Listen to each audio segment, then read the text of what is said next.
So I think you asked the question, what are some of the values that helped us, build our company, build our business, build our life? And I think one of the biggest things I think we bought off on in the beginning, and I think both of us were athletes for a long time, or coached for a long time. I was coaching in sport for 18 years, from 6 to 24. And that sport has no impact on our adult life whatsoever. And so if we can be coached for that long in something like a sport, what we realized when we got around very successful people is we believed in being coached in our life, how to have a great marriage, how to raise a great family, how to build a great business. And so we really bought off on the idea of coaching. I think the key to that is, you want to find a coach, you want to find somebody you can respect that has the package together. They have a great marriage, they have a great family, they have kids that still like them in their 20s, and they build a great business, great company.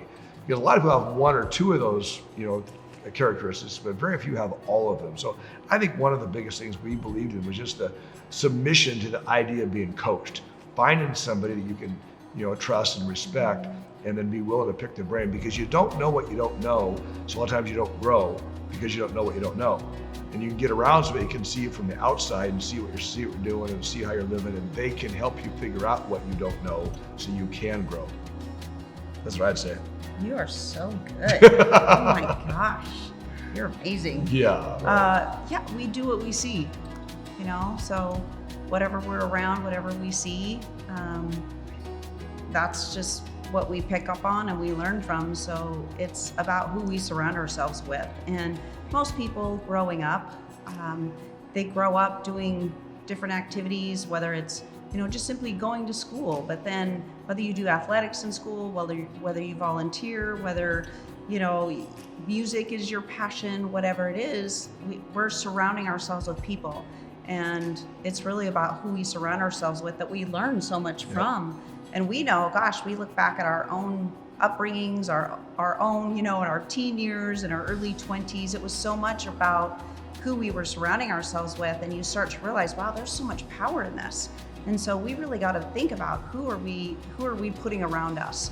And then you really see it when you become a parent and you have children. You're like, oh my gosh, this is even a bigger deal now that we're grown adults and we have the responsibility of raising kids. You really start to see it because you see it through their actions and through their behaviors, and it makes you hold up the mirror even more to yourself and say, okay, who are we putting ourselves around that our kids are watching us?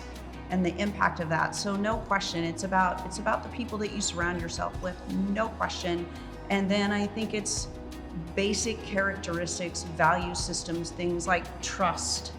We have to be able to trust the people that we surround ourselves with, that what they say they're gonna do, that their value systems are so strong, and that's what we look for in the people that we surround ourselves with, is an amazing value system and people that we can truly trust.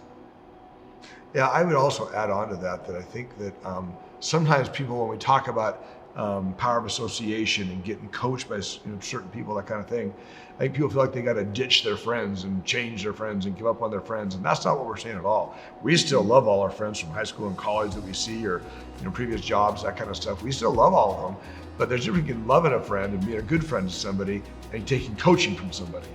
I love my friends, but I'm taking coaching people that have the fruit on their tree that we want to duplicate. So don't confuse those. I think you can still have great friends and great pals that you hang out with and go skiing with or go to the lake with, that kind of stuff.